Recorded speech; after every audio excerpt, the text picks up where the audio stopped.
ইয়াসিন ভাই তুমি এইখানে? তুমি তাড়াতাড়ি বাড়ি যাও, ভাবি গলা দড়ি দিয়েছে। তুই কি বলছিস রে?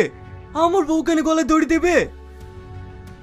আমি অত কিছু বলতে পারবো না, দেখো সবাই ভাবির মাথায় পানি ঢালছে। এই রাকেশ, তুই ঠিক বলছিস তো? আমার বউ বেঁচে আছে তো? হ্যাঁ তুমি তাড়াতাড়ি যাও। ওরে আমার কি হলো গো? আমার বউ মরে গেলে আমার কি হবে গো? ও বউ গো, ও বউ আমার, তুমি মরে গেলে আমার কি হবে গো?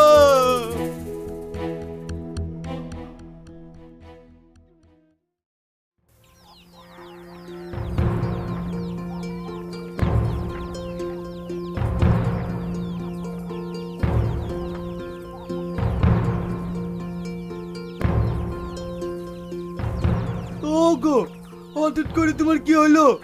তুমি গলায় দড়ি দিতে গেলি কেনে? সব হচ্ছে তোমার ওই মায়ের জন্য। তোমার ওই সবসময় আমার পেছনে লেগে থাকে। আমি আর বেঁচে দেখতে চাইনি। তুমি কি বলছো? আমার মা কি করলো?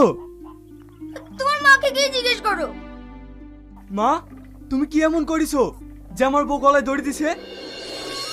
আমি আর কি বলতে যাব? তোর বউ কার সাথে যেন সব সময় ফোনে কথা বলে। আমি শুধু বলতে গেছি, বৌমা তুমি কার সাথে এত ফোনে কথা বলো? এই কথাটা বলাই আমার সবথেকে বড় অপরাধ। আমার খালাতো ভাই ফোন করলে আমি ফোনটা ধরবো না। তোমার কোন খালাতো ভাই ফোন করে সে তো আমি খুব ভালো করেই জানি।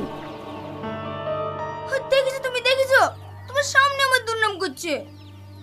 মা, তুমি আমার সামনে আমার বউয়ের দুর্নাম করছো? এই কুত্তা, সব সময় বইয়ের আঁচল ধরে থাকিস নি। বউকে একটু শাসন করিস, নালে দেখবে কবে অন্য ছেলের হাত ধরে পালাবে।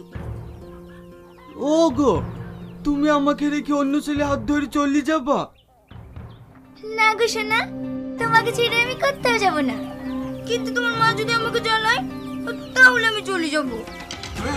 শোনো মা, আমার বউ যা খুশি তাই করবে, তোমরা কেউ কিছু বলতে পারবে না। আমি সব ছাড়তে পারবো, কিন্তু আমার বউকে ছাড়তে পারবো না। আর শোনো আব্বা, তোমার বউকে আমার বউর পেছনে লাগতে নিষেধ করবা। এই আমার বোতল কে হয় রে? মা হয়, কিন্তু আমার বউকে কিছু বললে আমি সহ্য করবো না। চলো শোনা, ঘরে চলো।